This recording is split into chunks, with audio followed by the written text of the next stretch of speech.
History is a clock that people use to tell their political and cultural time of day. It is also a compass that people use to find themselves on the map of human geography. History tells of people where they have been and what they have been, where they are and what they are. Most important, history tells a people where they still must go and what they still must be. The relationship of history to the people is the same as the relationship of a mother to her child.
How do you describe a legend?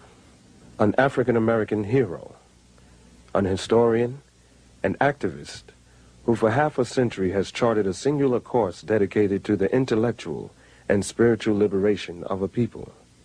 Though his eyes are now darkened by glaucoma, he continues to enlighten the lives of thousands of men and women through the pages of his many books and in university classrooms across the country.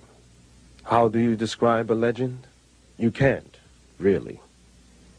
But you can meet the men and women who influenced him. You can learn from him the hidden history of the African people. Learn from him a different way of making sense of this complex and often very confusing world. And you can let Dr. John Henrik Clarke tell his own extraordinary story in his own soulful style.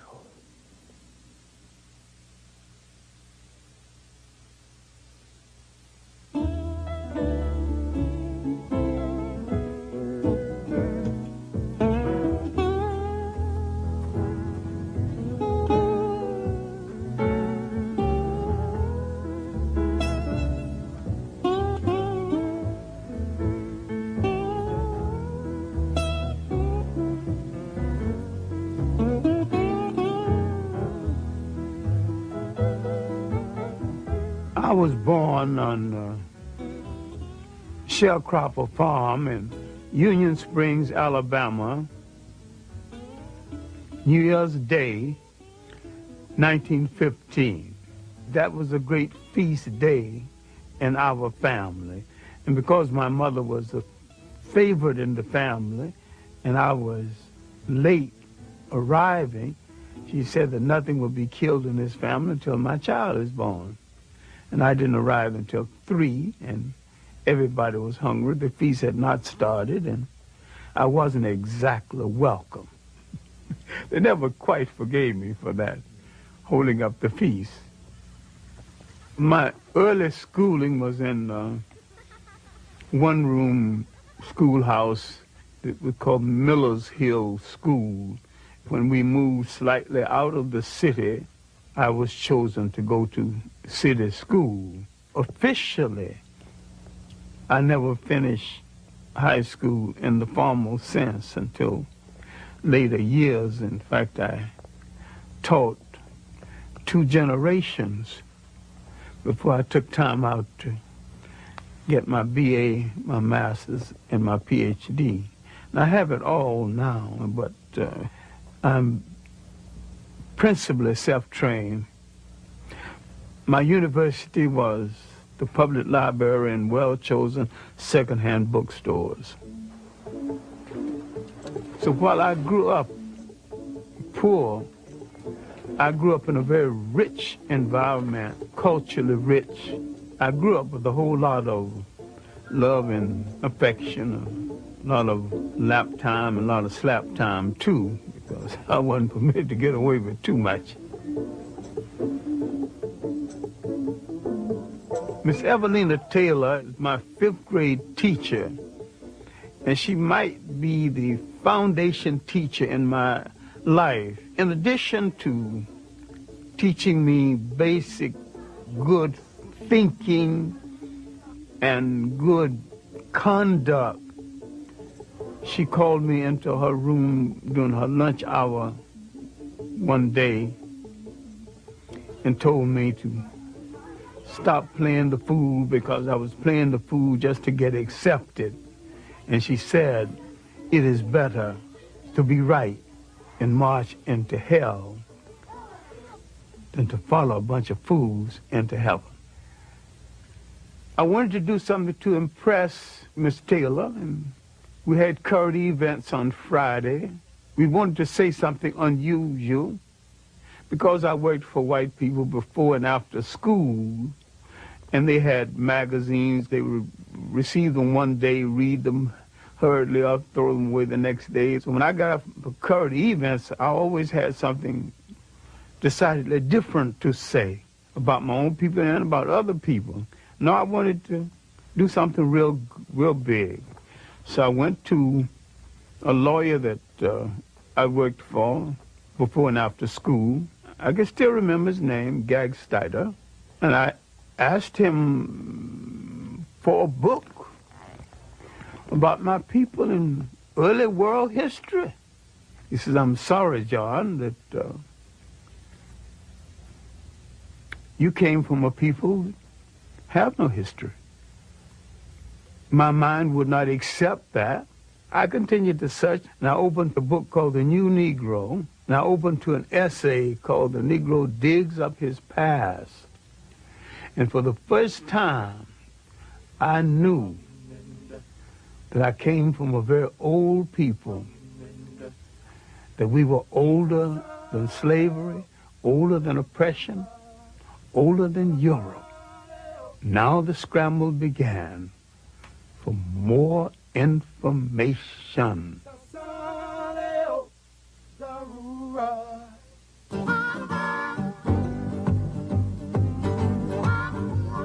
During the disaster years of the Great Depression, Americans in huge numbers take to the rails. They don't take Pullman cars or day coaches. They stow away on the freights, riding the rails in search of the opportunity to create a better life. John Henrik Clarke wrote them. Out of the South first, briefly to Chicago, and then on to New York City. I had a dream. I thought that because I'd had some success in writing local plays, writing lyrics for songs for local plays, and that I could go write professionally. It was a dream, it's a fantasy. I was pursuing this fantasy. At 18, you can pursue all kinds of fantasies. In the shadow of Manhattan's towering skyscrapers lies black, sprawling Harlem, greatest Negro metropolis in the world. My impressions of the Harlem community, in the first place, it was a clean community. It was an orderly community. It was a safe community. It was a community with its customs that we have forgotten now. Street-speaking customs, strolling customs, social customs. There was a time when 7th Avenue, now Adam Powell Boulevard, was the street of choice. And you did not walk down 7th Avenue on Saturday or Sunday without a coat and a tie.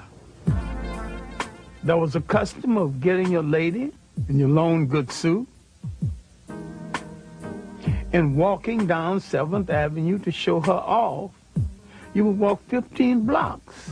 Sometime when you had $1 or so to spend, you would take on the 5th Avenue open bus all the way down to New York University and all the way back. And she was satisfied, and the whole evening you hadn't spent $1. A lot of times you didn't have one. They sure don't make ladies like that anymore. There was a time there were 3 functioning vaudeville theaters in Harlem, all well patronized. The Lafayette, Harlem Opera House, and the Apollo. The old Lincoln Theater, now a church, used to be a legitimate theater where the plays downtown would be brought uptown with the play with the black cast. Tyrant, show my face! And that was our Broadway. I got involved with the communists and the socialists and other radicals, and began to read literature on the Russia of that day and to see movies about Russia.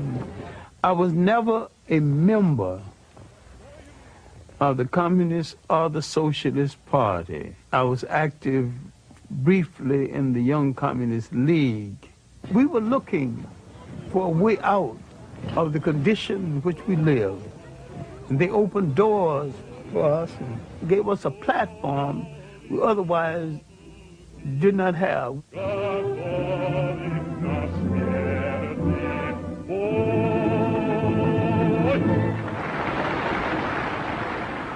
Paul Robeson was the one artist who made the great sacrifice based on commitment. And that commitment is that an artist is supposed to use his or her art to change the society in which they live. W.E.B. Du Bois is our greatest single intellect we produced in the whole of the Western world. And he's not just a black American intellect. He is an American intellect equal to any. W.E.B. Du Bois, Paul Robeson, the party came closest to what those men wanted to stand for in the world was a fair deal for the working people of the world. We would examine it later to our sorrow.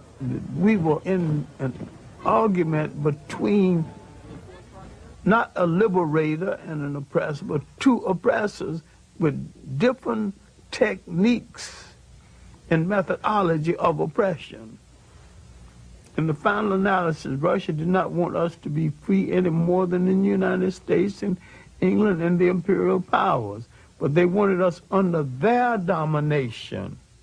I never thought the left movement, communist or socialist, made any serious study of the history and the background of the African people of the world.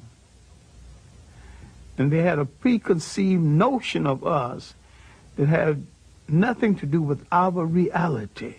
And these African communal societies, where each got according to his needs, were not copied from Europe because they existed before there was a Europe. In these societies, based on the concept of the family and the community, everyone in the society had a responsibility. And in these societies, there was no word for jail because no one had ever gone to one. No word for orphanage because no one had ever thrown away any children. No word for old people's home because no one had ever thrown away grandma and grandpa. And while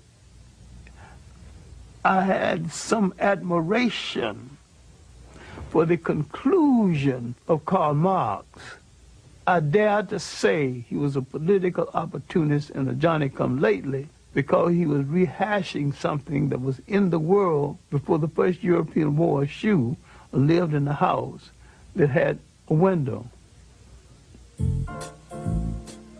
During my early years in Harlem in the 30s, my writing consisted mainly of poetry, short stories, and little essays on aspects of history. The Harlem Renaissance writers, of course, influenced me. I knew Claude McKay. I knew Langston Hughes. I knew Richard Wright before he had published Native Son. I knew Wallace Thurman, Nellie Larson, Jesse Fawcett. I found a Pan-Africanist consciousness in a Langston Hughes and to some degree in a Claude McKay. But the rest of them were rather parochial. Finally, I got to meet Arthur Schomburg. Arthur Schomburg, mentor to 2 generations of African-American scholars. The legacy of this Puerto Rican-born historian is the world's definitive institution of its kind, Harlem's Schomburg Center for Research in Black Culture.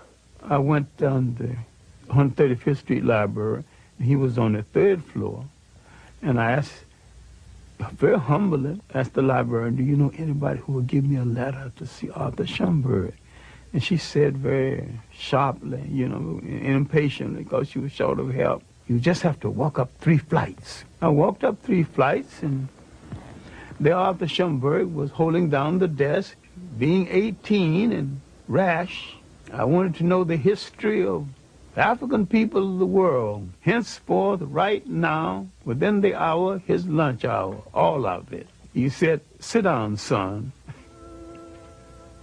What you're calling African history and Negro history are the missing pages of world history. Then he said, son, go study the history of your masters. Go study the history of the people who enslaved you and find out why they found it a necessity to remove an entire people from the respectful commentary of the history of the world. Well, my earliest impressions of them was a people in power who intended to stay in power, and I began to wonder why they had so much and other people had so little, and why everybody I knew worked harder than they. Who made this arrangement? I studied European history and world history. Now, when I went back to Schomburg with some knowledge of background of European history, now he began to show me how to study African history. Arthur Schomburg taught me the interrelationship of African history to world history. Willis N. Huggins of the old Harlem History Club taught me the political meaning of history. And from the lectures of William Leo Hansberry of Howard University, I learned the philosophical meaning of history. The most valuable lesson I've learned is that when you address a people by their right name, that name must relate to land, history, and culture. All people go back to the geography of their original origin and identify themselves, no matter where they live on the face of the earth. We have overused the word black because black tells you how you look, but it don't tell you who you are. You can call an Italian white, but that don't tell you anything about him. We are the only people who seem to have lost that all essential trait of geographical and historical reference.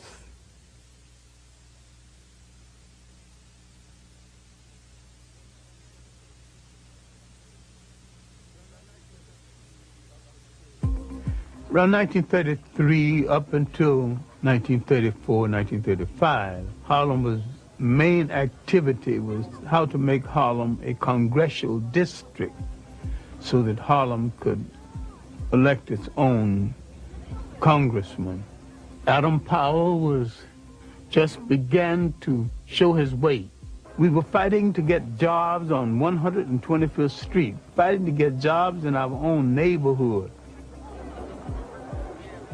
I admire Adam with all of his faults. He was the best person that Black America has ever sent to Washington. He got the job done. When he went to Washington the first time, they told Mr. Powell that we don't accept blacks in the congressional dining room. And Adam smiled and said, well, you don't accept them. Well, that's your custom. The next day, Adam got the tallest and the meanest looking and the blackest of the blacks he could find and marched them into the congressional dining room as his guest and got away with it. But it was a period when we were reassessing our role in the whole of the Western world. We were tuning into Africa as much as we could and having African forums and making a serious study of African history. Black men wanted to go to Ethiopia and fight on the side of the Ethiopians, but America would not give them passports and let a single one leave the country for that purpose. And yet, Italians could get passports to go and fight with Italian forces against Ethiopia. Now later, some of the same black men who couldn't get permission got permission to go fight in the Abraham Lincoln Brigade in Spain. I'm a physician. Physician? And then why would you want to go over in Ethiopia?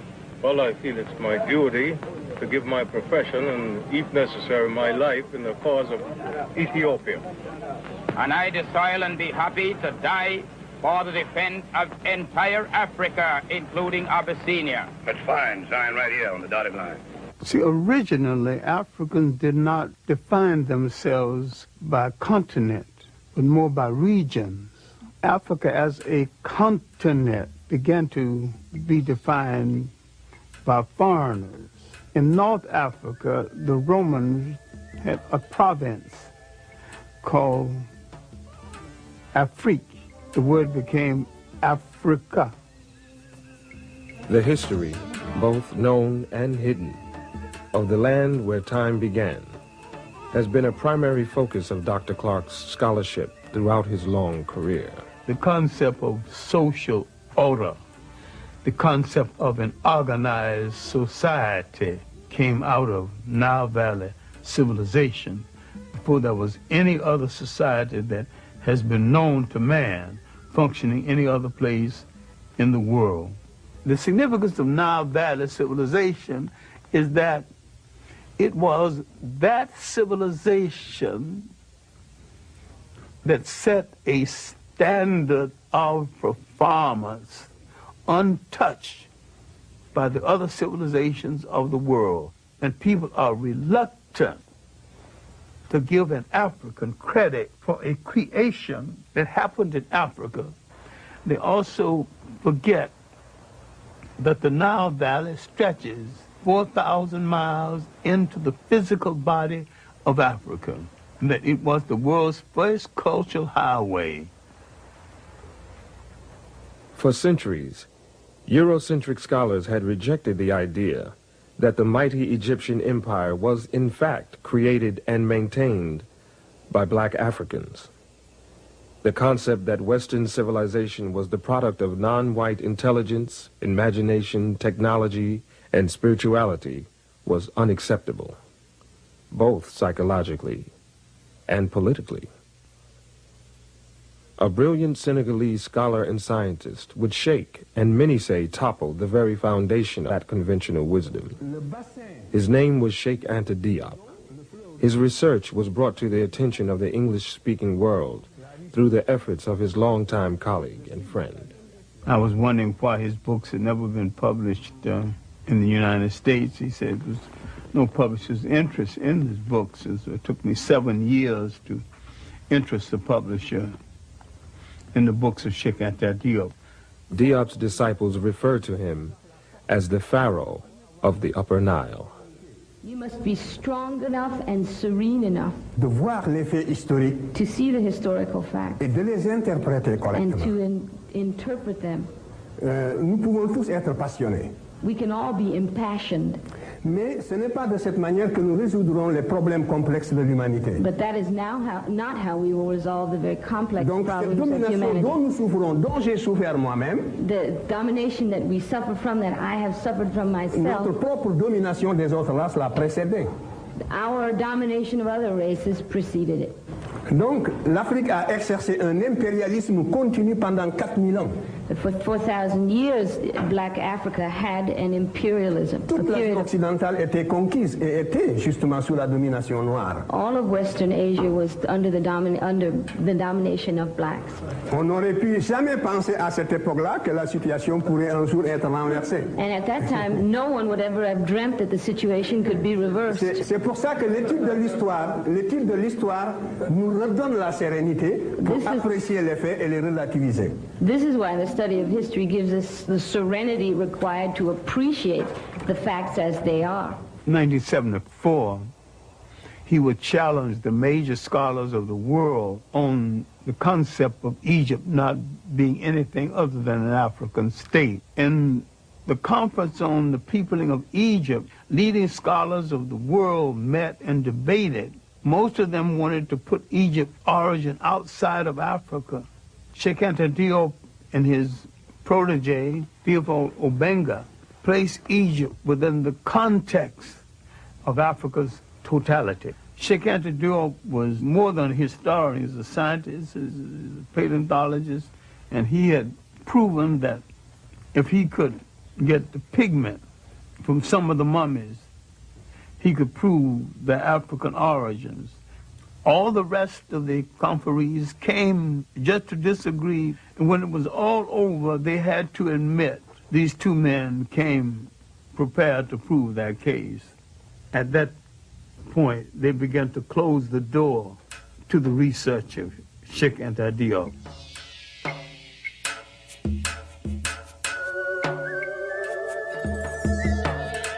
From the first dynasty to the invasion of Nile Valley, that was the first golden age. And from third dynasty came the great multi-genius Imhotep, the real father of medicine, who lived 1,800 years before the Greek who's called the father of medicine. And when we read the biography of the Greek, he says, I am a child of Imhotep. And from the 18th dynasty came the world's great social reformer and maybe one of the world's first deities, Akhenaten. He thought so much of life he would not crush a flower. He outlawed warfare. Spirituality was a part of the total life of the people. Before the coming of the Europeans, the African was very religious. The step pyramid was originally built with a temple at the top where you can go up and pray. This relates not just to the glorification of a pharaoh, but the spiritual outpouring of a people. This is what made the civilization of the Nile so great. At the same time that Egypt was in its 24th dynasty, Europe was just emerging from its pre-literate past. The first show of European intelligence was a book called The Odyssey and the Iliad. That's about 850 BC. Where is Egypt 850 BC? Egypt is old and tired and has gone through 24 dynasties. It is on the eve of its last great dynasty that will come from the pharaohs in the south. And the Europeans have just written a book of folklore. Just south of Egypt lies another highly evolved black society, the Nubians. Their civilization thrived for some 3,000 years.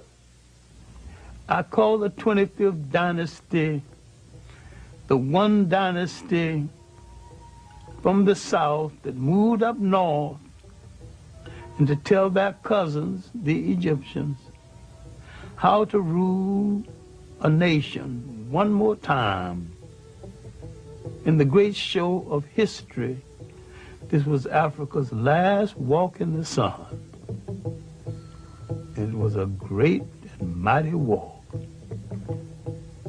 That walk had lasted 10,000 years.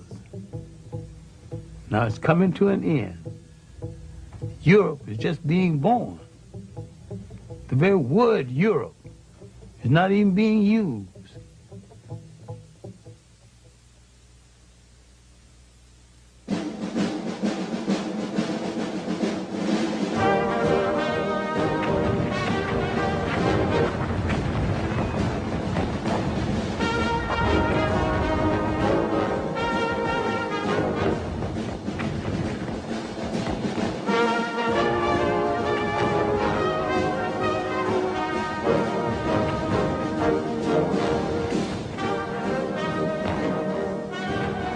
I was drafted to the Army in September 1941. I can say with certainty I was probably one of the best clerks, one of the worst soldiers the Army ever had. I couldn't shoot, didn't like the hot sun, didn't like to go on those all-night trips, but I was a wizard at administration. I made sure my men got what was due to them as soldiers and men. Not as black men, but as soldiers and men. After I returned from the Army, it was not so much as finding myself again as a Pan-Africanist, but redefining myself as a Pan-Africanist. Remember, we had participated in a war that we were cynical about in the first place, and having participated in this war on a Jim Crow basis, getting out of the war, and there wasn't the employment that we had hoped would be there, I began to think more and more about the fact that African people would have to depend on themselves. Pan-Africanism would be perceived as a way to end African dependence on colonial masters, a way to create free and independent nations, a way to transfer the continent's immense riches from the hands of invaders into those of the indigenous people of the land. I began to define Pan-Africanism as the building of an African world community, the union of African people in different parts of the world, the African population in India and the Pacific Islands, the African population in the Caribbean and Brazil and South America. And I was looking to the fact that we number 1 billion people on the face of the earth. If you put them all together and they did one thing in unison, even if it was wrong, it might alter the world. Africa has always been and still is the world's richest continent. Africa has always had things other people wanted, thought they couldn't do without, and didn't want to pay for. So therefore, there's always been an excuse to invade Africa. Alexander's invasion was the first purely European invasion of Africa. Everything that had happened in Egypt and in Africa before 332 BC was something that no European had anything to do with. Now we see the beginning of European occupation, and we see it as aggression, not bringing civilization, but destroying civilizations that it did not understand. The uninvited arrival of European armies in the upper Nile Valley signals the beginning of the end for the highest civilization the world had known. The conquerors, quite literally, changed the complexion of the conquered. Now you're beginning to get a mulatto-sized population that a whole lot of people keep misinterpreting as white.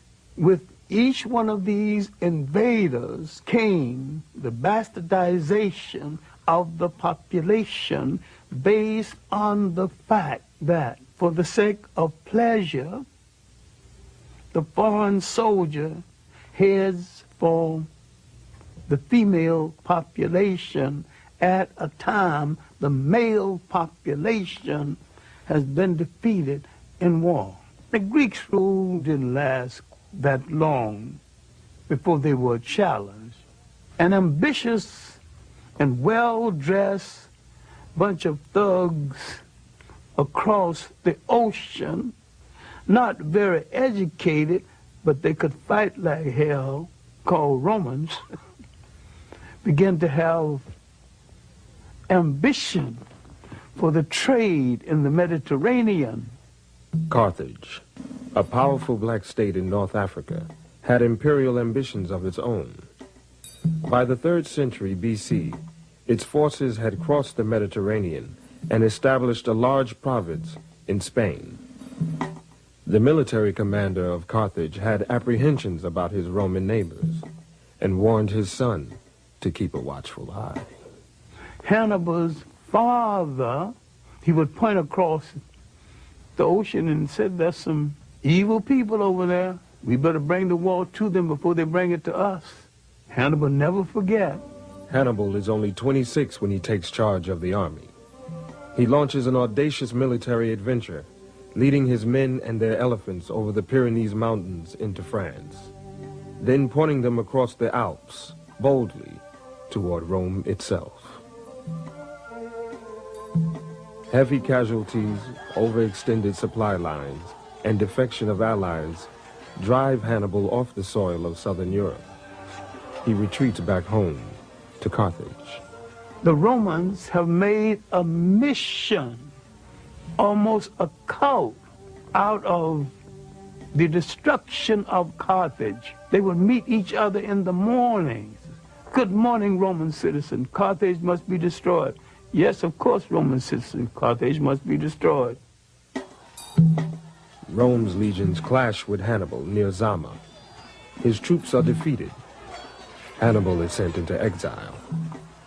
His once mighty nation becomes another colony of Rome and an administrative center for their empire. Now, the Roman Empire internally was not very rich. Africa became the breadbasket for the Roman Empire. And except for Africa, the Roman Empire would not have been able to sustain itself. Now, the Roman presence in North Africa is going to force into being one of the great events in human history. Roman taxation, Roman oppression would cause people to turn to new gods and question old gods, to turn to a story about a God who comes forth to rescue them. Now, they would draw from African folklore the story of the child in the manger. Now, what am I saying? Later, in retrospect, he was referred to as Jesus Christ. Now, you can argue about the coloration of Christ if you want to, but I can sell that very quick and we can go on to the next subject. Was he a Roman? The answer is no. Was he a Greek? The answer is still no. These were the only European types in that part of the world at the time. If he was neither Roman or Greek, he was one of those other people. And all of those other people were non-European and non-white. And he came from the other people. During that time of Roman dominance, Africans hold high military and administrative posts in the empire. The Romans and the Greeks had no color prejudice comparable to the kind of prejudice we would know later on. Otherwise, why would 3 Africans become emperors of Rome? Why would there be 3 African popes. Finally, Constantine decided to make Christianity the religion of the whole of the Roman Empire. Now we're coming to the critical period when the Roman domination of the church so corrupted the church, the Africans began some disenchantment with the Roman interpretation of Christianity. Constantine calls a council of bishops and priests at a place called Nice. It's the Nicene Conference. It is at this conference that the European created a European concept of Christianity. It was at this conference that they began to take the African saints out of the literature of Christianity. Now the corruption had started. The physical concept of Jesus Christ did not exist. Now, how did it come into existence? Because the Pope commissioned it to come into existence. Michelangelo painted the picture using one of his relatives as model. And that picture, one of the finest pieces of propaganda ever projected in history, has changed the minds of millions of people as who's supposed to represent God, whoever he or she is, and I have no problem with the she. Spirituality is a way of accepting the fact that there is a spiritual force in the universe larger than all of mankind. But someone had to come along and invent a word called God. Then someone had to say of another God and say, mine is better than yours. And someone had to create faith. Someone said, I have the true faith. Religion is the organization of spirituality into something that became the handmaiden of conquerors. Nearly all religions were brought to people and imposed on people by conquerors and used as the framework to control their minds. My main point here is that if you are the child of God and God is a part of you, then in your imagination, God's supposed to look like you. And when you accept a picture of the deity assigned to you by another people, you become the spiritual prisoners of that other people.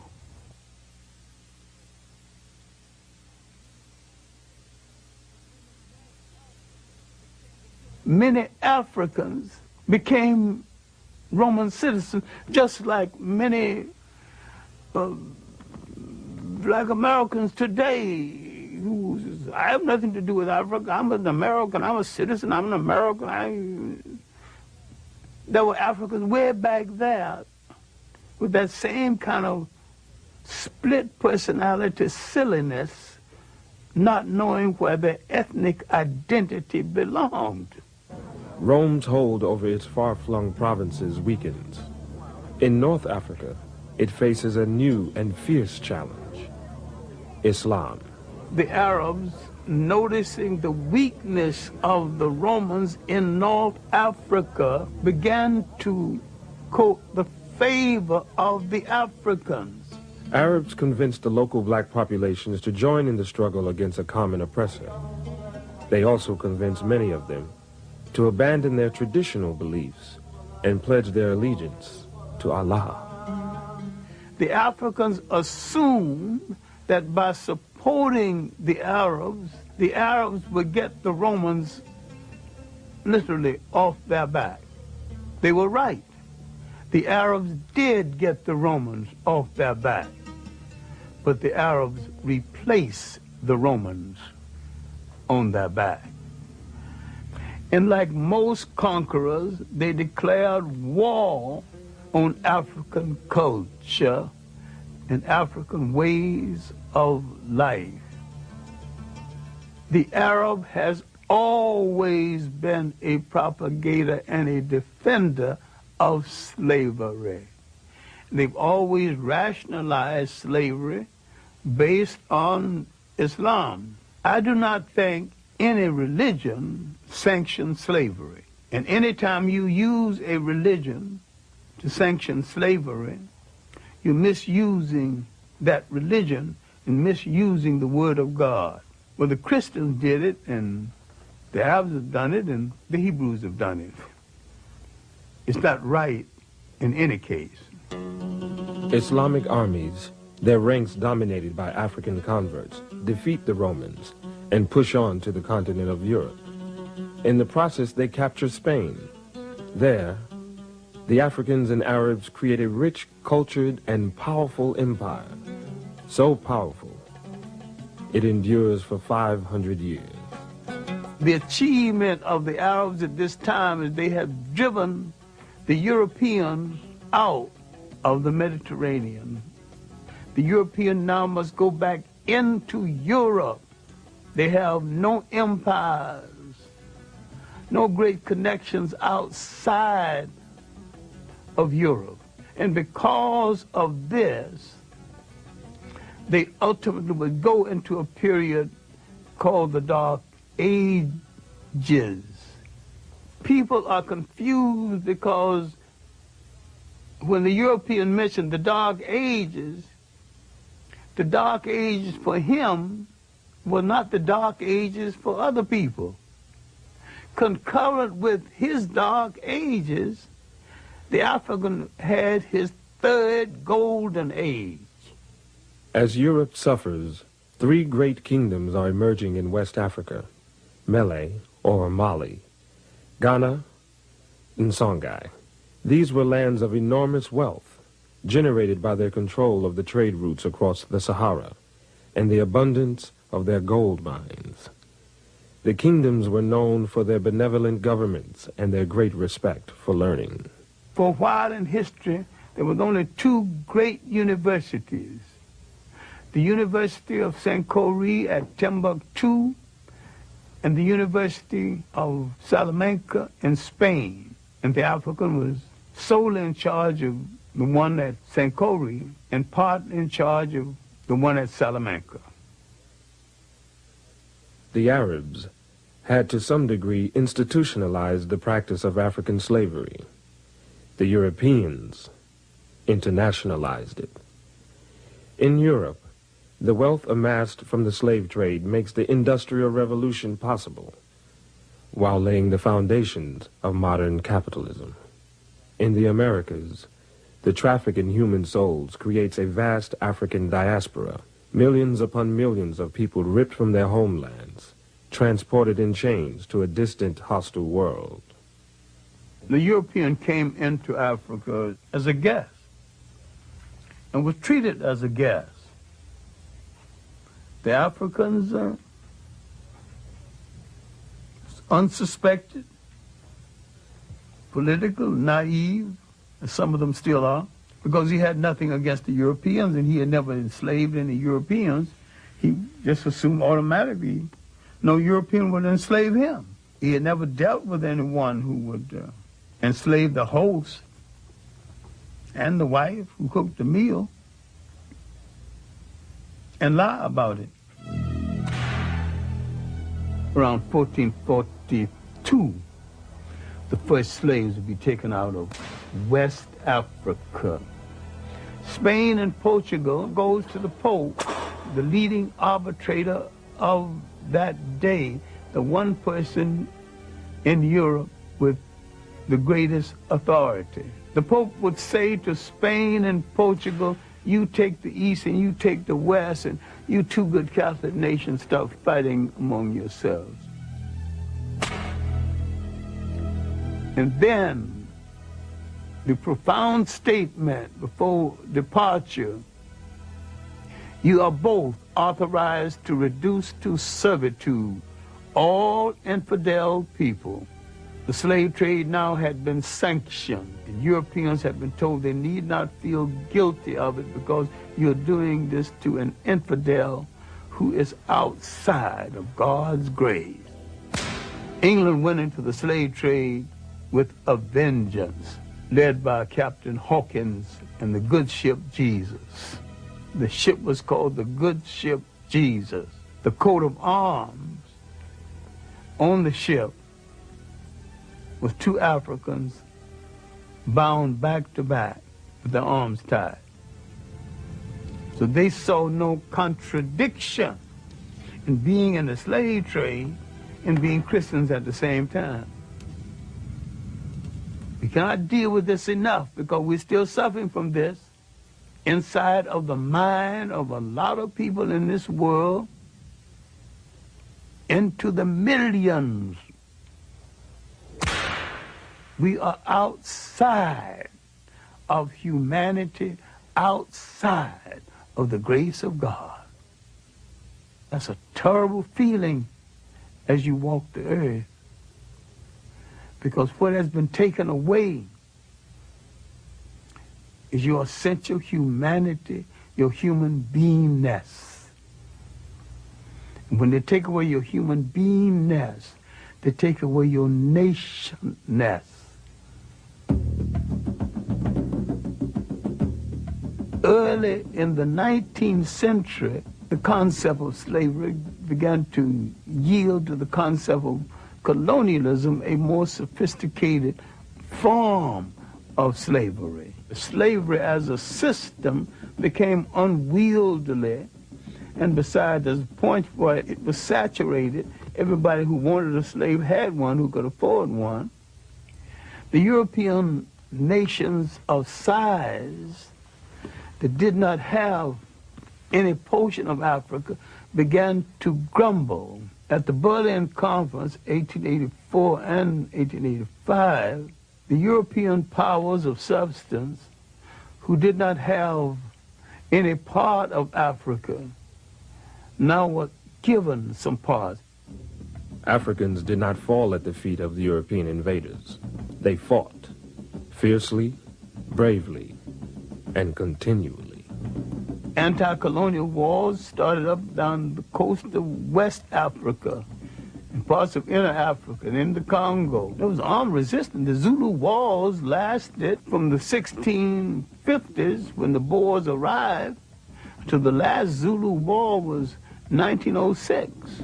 In Ghana, the Ashanti wars lasted from early in the 18th century to the last Ashanti war led by a woman, Ye Asantewa, in 1900. For a while, it looked as though the Europeans would not be able to hold on to the continent. More manpower and more ruthless treatment brought it mainly under their control. By 1884, 1885, and afterward, there wasn't no dispute about who was in charge of Africa, just who was in charge of what part of it. We have been hung up with a myth, the myth of the conqueror and the invader as the bringer of civilization. No people ever brought civilization to another people at no time and at no place in history. It's one of the most protracted lies we ever listened to. Civilization is the art of being civil. The word civil means being peaceful. And there's nothing peaceful about aggression. Only the slave can abolish slavery. If someone is on your back, you have to bend a little to balance them on your back. Now, the best move if you want to get them off of your back is to stand straight up.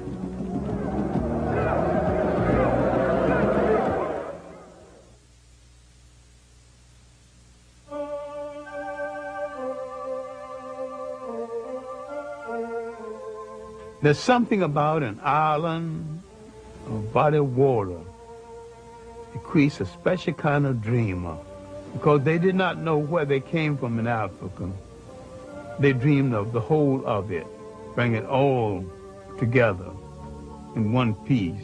The seeds of Pan-Africanism, planted in the United States during slavery years, later flourish in the fertile soil of the British West Indies. Trinidad produced the three greatest Pan-Africanists: H. Sylvester Williams, C.L.R. James, and George Padmore.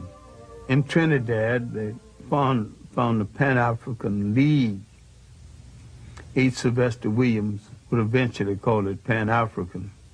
He would call a conference in London in 1900. A few scattered Africans, a few people from the Caribbean, W. Du Bois from the United States. They did not ask for the independence of African states then. They asked for preparation.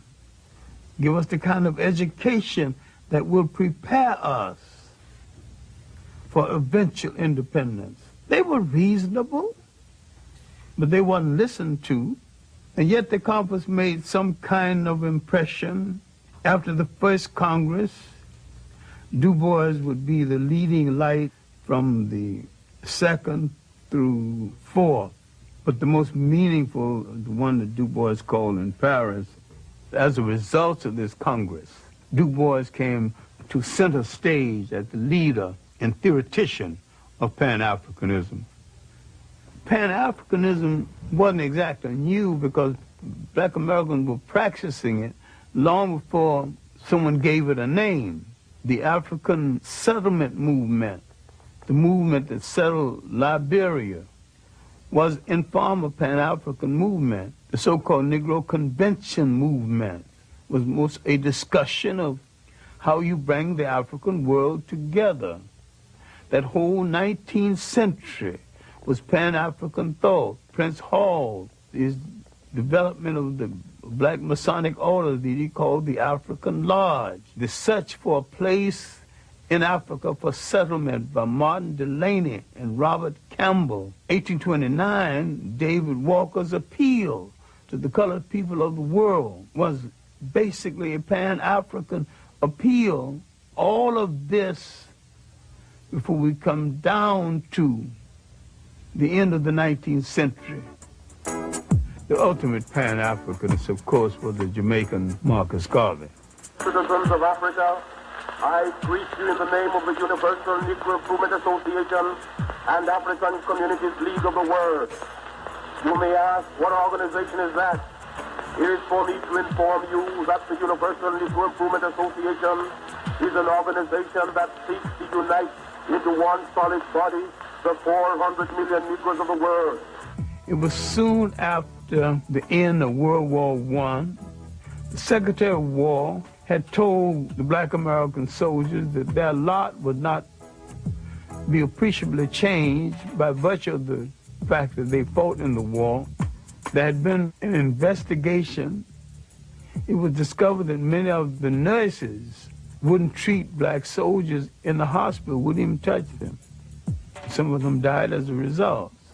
So you have these grievances pent up in the veteran coming home. All of this came to a head in 1919 when there were riots all over the United States. That's called the Red Summer. Marcus Garvey could point out, look, they don't want you here. Let's go back home. Let's go to Africa. Go back to Africa. Let's not only go back to Africa, let's go back in our own ships. Now, a whole lot of people who otherwise would not listen, now willing to listen. We hear the cry of France for the Frenchmen, of Germany for the Germans, of Ireland for the Irish, of Japan for the Japanese. We of the Universal Negro Improvement Association are raising the cry of Africa for the Africans, those at home and those abroad. He began to dream the great dream and rescue the mind of millions of black Americans from depression and self-doubt. By 1923, he was in some difficulty with the boats and some of the people he had hired to run the boats. Terrible mismanagement and betrayal. He collected millions of dollars from black Americans to buy these boats, and these boats were old and not as seawood as he thought they were. Garvey moved over large territory, maybe too fast, and yet he built the largest movement in Black America before or since. There needs to be a reassessment of Marcus Garvey and his long-reaching effects. He called attention to what slavery and colonialism had taken away. They took away a concept essential to all the people in the world. They took away the concept of state management and state maintenance. Once you are taken from the geography of your origin and forced to live in a state designed by others, you're still the slave to the man who's astute enough to control a container called the state. The cannons of World War II were barely cold when Africans met in Manchester, England. They were prepared to claim that container called the state for themselves. The Pan-African Congress of 1945, now you have the one thing you did not have in the rest of them. You have Caribbean scholars, African-American scholars, not a whole lot, and Africans themselves are now participating. We're not talking about Africa out of the presence of Africa. Now you're talking about Africans with the Africans on the scene. One African being the co-convener of the conference, Kwame Nkrumah. Out of that fifth Pan-African Congress came the mentality, the basic planning to rule and to take over a nation. The others were saying, give us the education. At the fifth Pan-African Congress, they said, we got the education, we got the manpower, we want to rule now. The people of Ghana resisted British rule from the very beginning. In March of 1957, they become the first Africans to win their freedom. Kwame Nkrumah was ready to rule.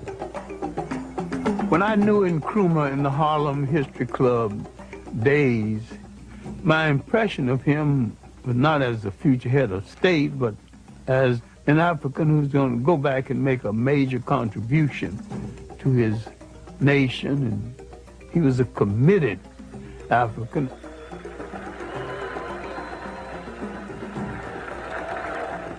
I went to Africa in 1958 because I've been promising myself I was going to get to Africa next year. That promise of myself went on for about 5 years before I actually got there. When I got there, all I had was a return ticket. I told an African who had read one of my stories in an African magazine and wrote and got my address.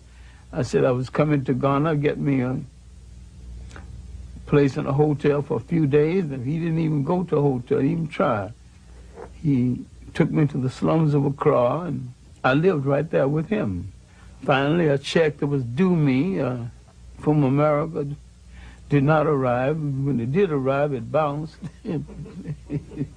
So there I was, and one day, Nkrumah had gone someplace. He was coming home from a visit of state. A whole lot of people along the highway hailing his return, and so I was along with the rest of them. I was just like another African melted into the crowd. And he spotted me, and they stopped the Rolls Royce, and the motorcycle drivers pulled their guns, thought that someone was about to hurt the president, you know. his motorcade stopped, and he came out, and he said, what the hell are you doing in my country? And I just laughed. You say, you're a long way from Harlem. He looked right and said, where do you live?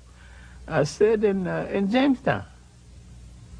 Jamestown is the slums of Accra. Still is. He shook his head and said, you sure must love Africa.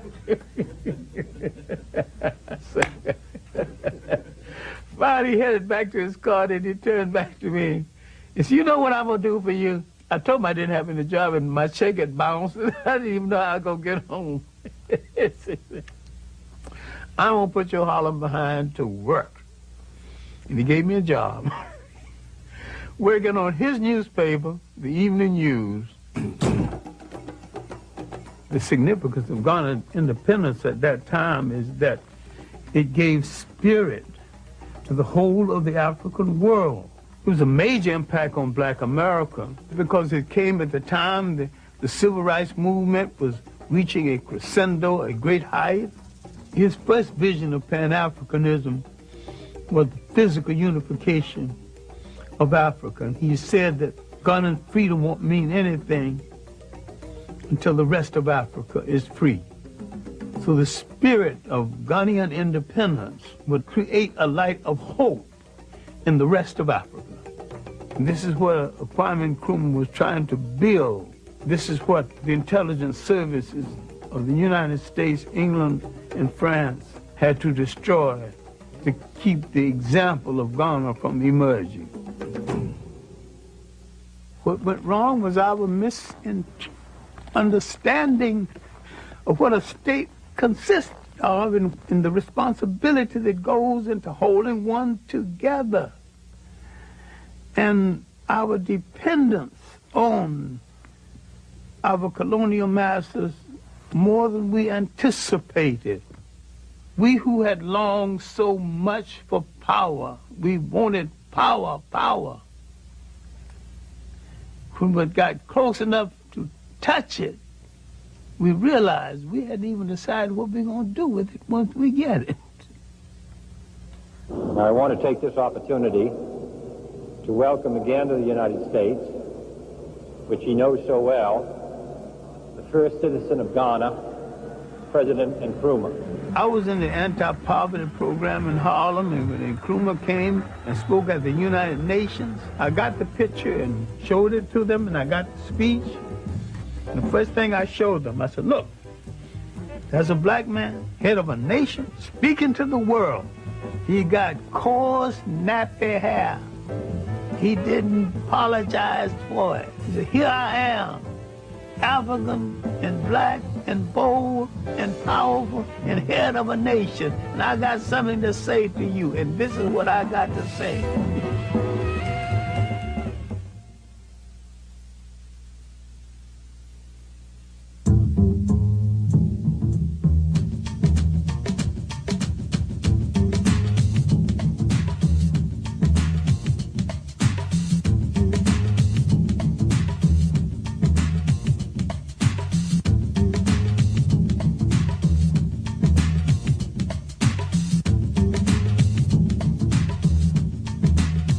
The passive resistance of Gandhi, and we should understand this, was a strategy.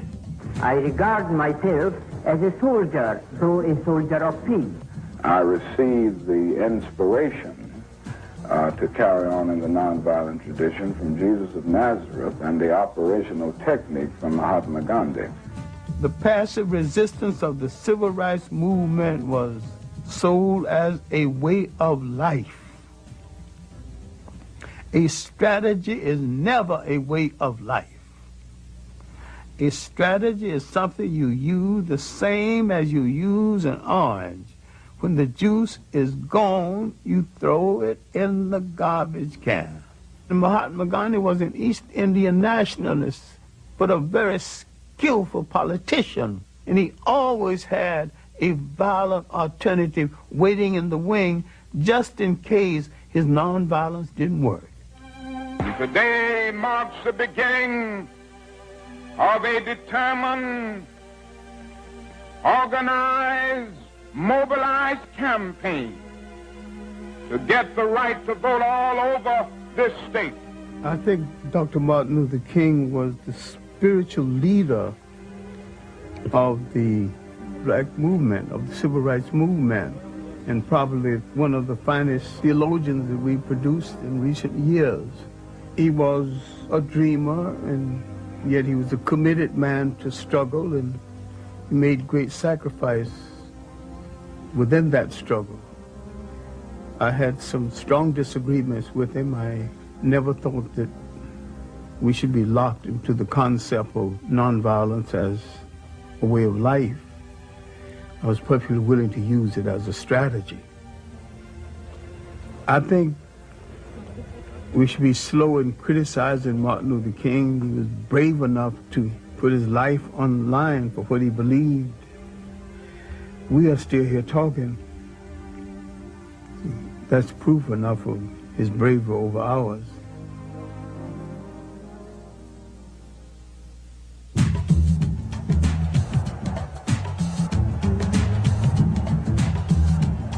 I think the March on Washington was just that. It wasn't a march on Washington, it was a march in Washington. I don't know of any sweeping achievements that came out of it. It was a great ceremony. I'd be hard-pressed to identify the substance. I happen to think we've gotten enough mileage out of marching. It was a great ceremony. It was a great rehearsal for a show we did not put on the road. For a time, we had the attention of the world. Between the Civil Rights Movement, the Caribbean Federation Movement, and the African Independence Movement, we had the attention of the world, and there were people, though they hated our guts, they were willing to make concessions to us based on the fact that we were ready to handle power. We made too many speeches and didn't do the necessary work, the unglamorous off-camera work that would have made it possible. That was our great mistake. Ceremony that lacked substance. And that was a voice, loud and clear and analytical. We were fighting to keep from hearing that voice. It was the voice of Big Bad Malcolm X, who had both the national and the international message. One of the reasons that it is bad for us to continue to just refer to ourselves as so-called Negro, that's negative. When we say so-called Negro, that's pointing out what we aren't, but it isn't telling us what we are. We are African, and we happen to be in America. We're not Americans. We are people who formerly were Africans who were kidnapped and brought to America. I met him first in 1958.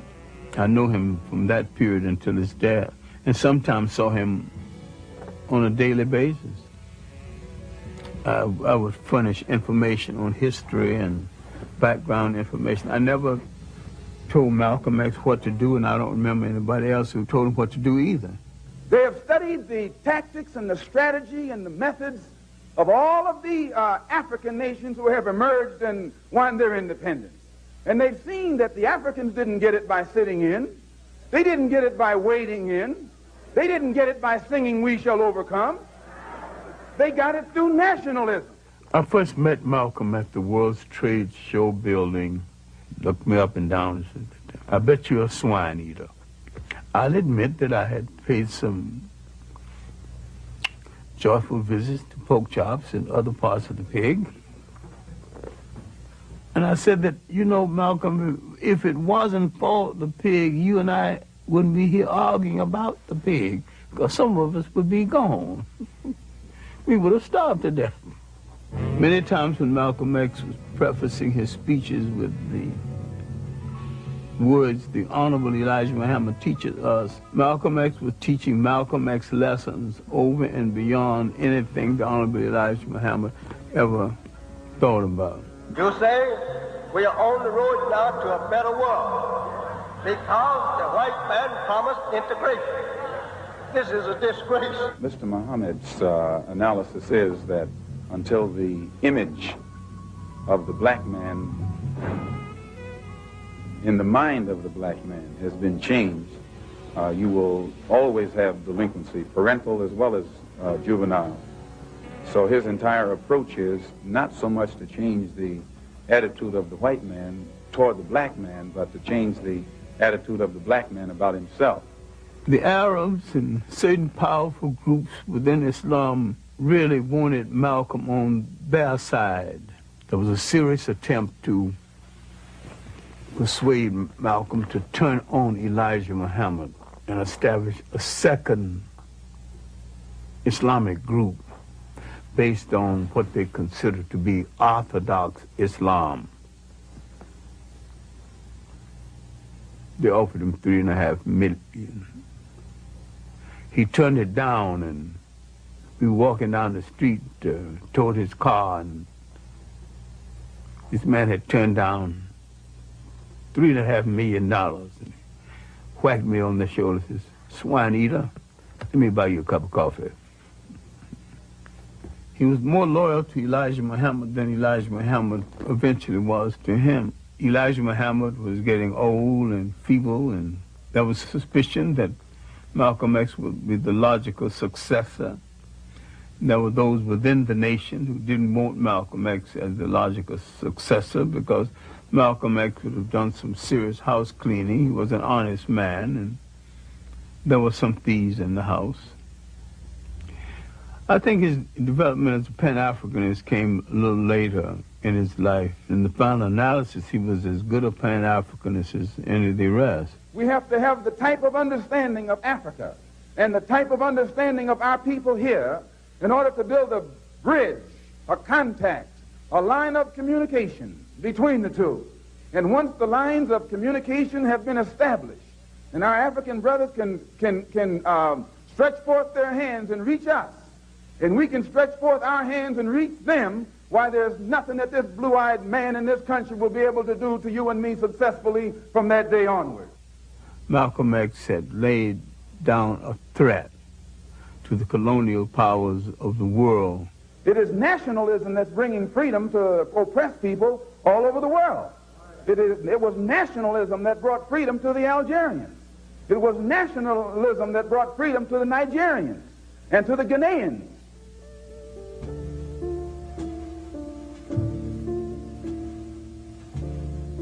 I do not think Malcolm X's murder was a local American thing. I think it was a larger thing than that. I do not think that Farrakhan had anything directly to do with the murder, but I do think Farrakhan is guilty of creating the attitude and the atmosphere that led to the murder. Without Farrakhan, Malcolm X, I think, still would have been assassinated. We were friends from the day we met until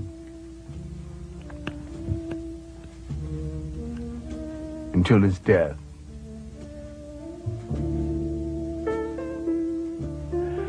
When I got the word of his death, I was in Connecticut.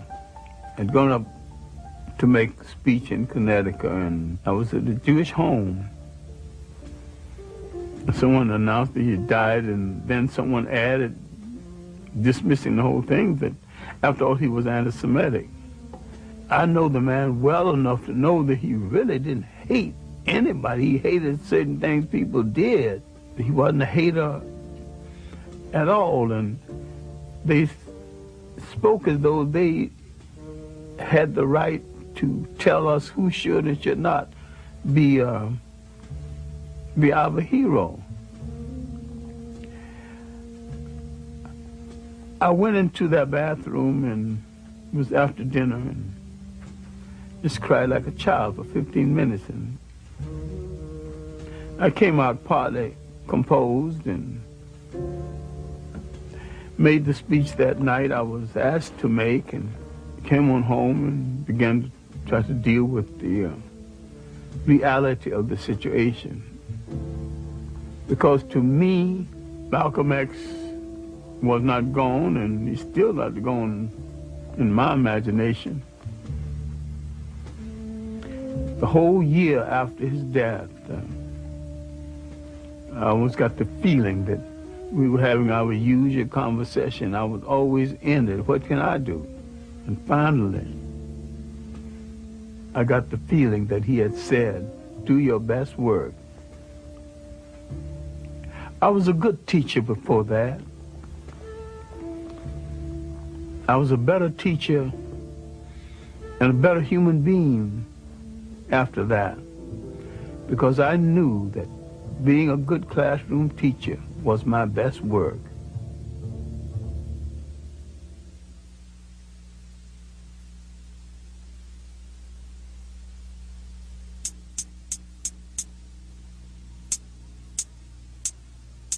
We have to move to a position where we can feel strength and unity amongst each other from Watts to Harlem, where we won't ever be afraid. And the last thing we have to do is to build a power base so strong in this country that will bring them to their knees every time they mess with us. Individuals do not create rebellions, conditions do. Until they begin to address themselves to those conditions, rebellions will continue and they will escalate. And to fight for our liberation by any means necessary. It was the beginning of the Black Power movement.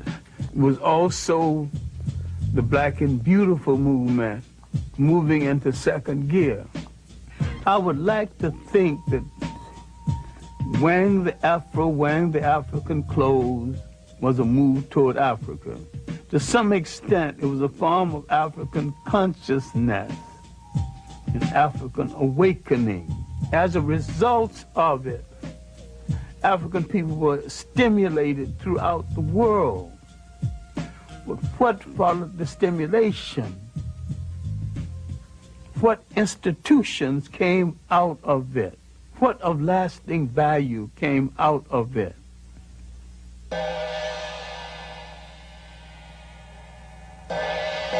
I do not think the Africans, the Caribbeans, or the Black Americans have studied with any degree of depth and seriousness the rise of modern Japan.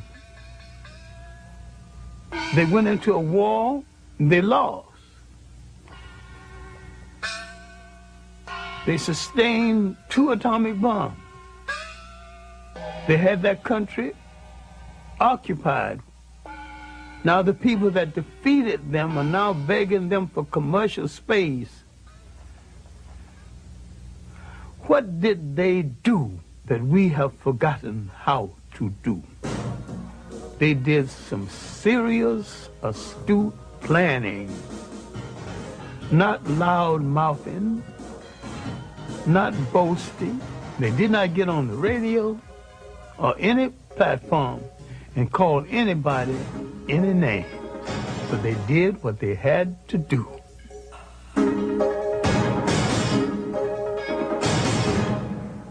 If we are carrying out a well-designed program for liberation, if it's written out, any literate person can contribute and share leadership. So if the leader dies while you're on page 13, move to page 14 and continue the struggle. Bury the man, continue the plan. I think every person that calls themselves a leader, a preacher, a policymaker of any kind should ask and answer the question in his own lifetime: how will my people stay on this earth? How will they be educated? How will they be schooled? How will they be housed? And how will they be defended?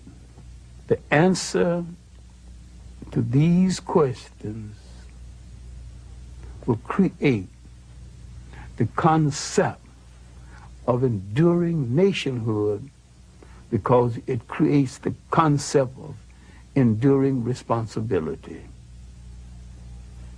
Good morning! Assalamu alaikum!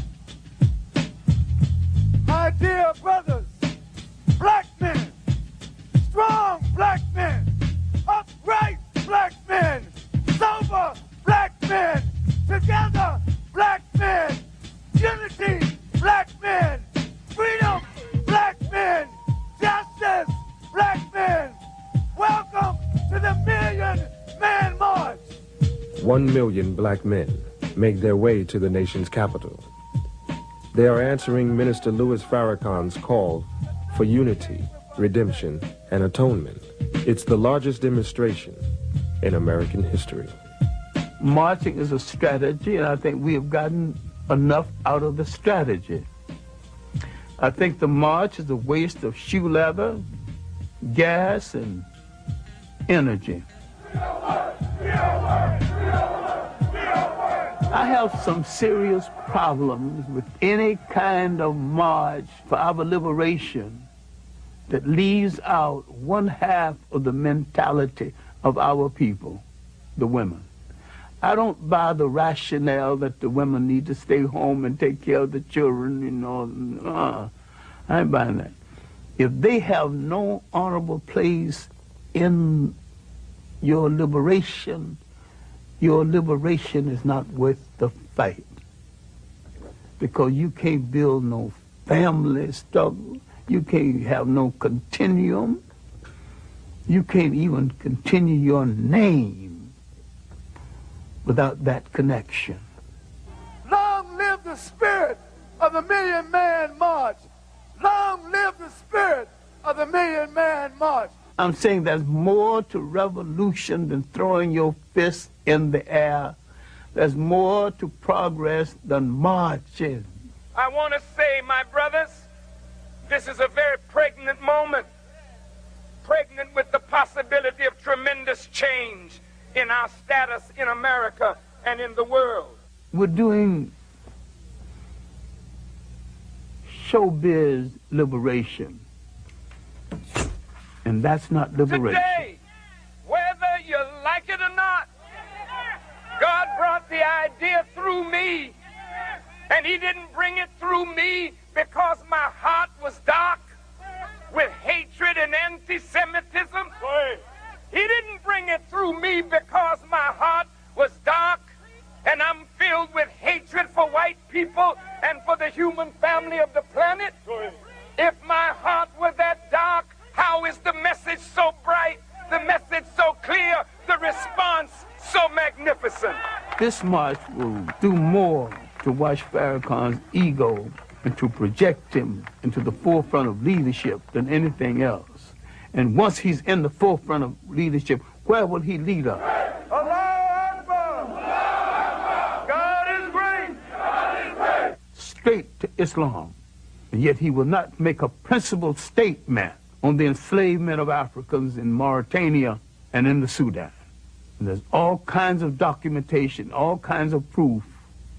If I have to be a dissenting voice in this, then I'm very pleased that I've got enough integrity to be a dissenting voice and not to care where the chips fall. Many perceive the African-American family as an endangered species. To Dr. Clarke, the family is the soul, the spirit, and the cornerstone of the nation. If the family dies, so does the nation. We're making a whole new way of life out of the artificiality of imitating our oppressor, who's also in trouble with the family.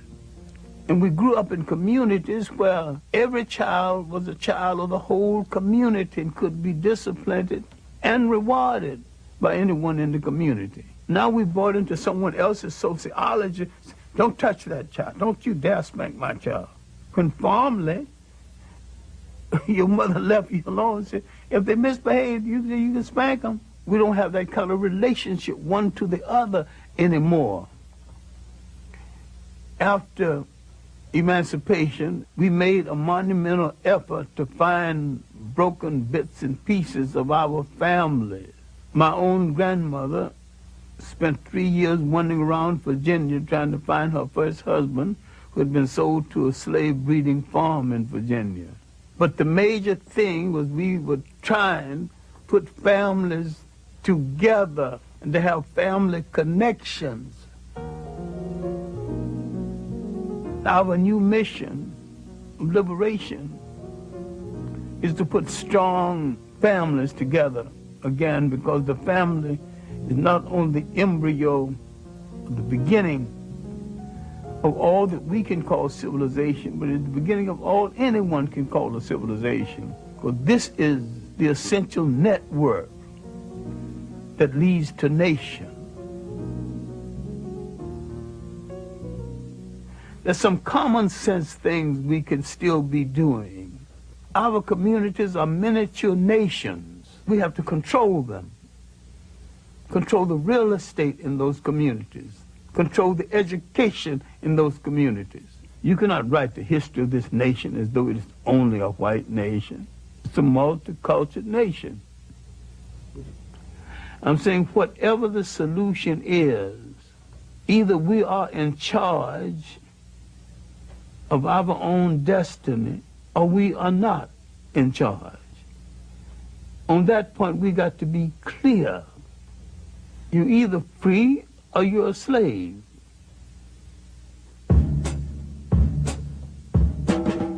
I want people to remember me as a creative classroom teacher. I'm self-educated, and I've read more books than most men see in a lifetime. Fortunately, I still remember the better portions of most of them, but I haven't seen the last of my life or the last of my energy. So I decided if you lose your eyesight, increase your insight. Use what you got and keep on doing the things that give your life meaning and give your life definition. I like for them to remember that I have been consistent.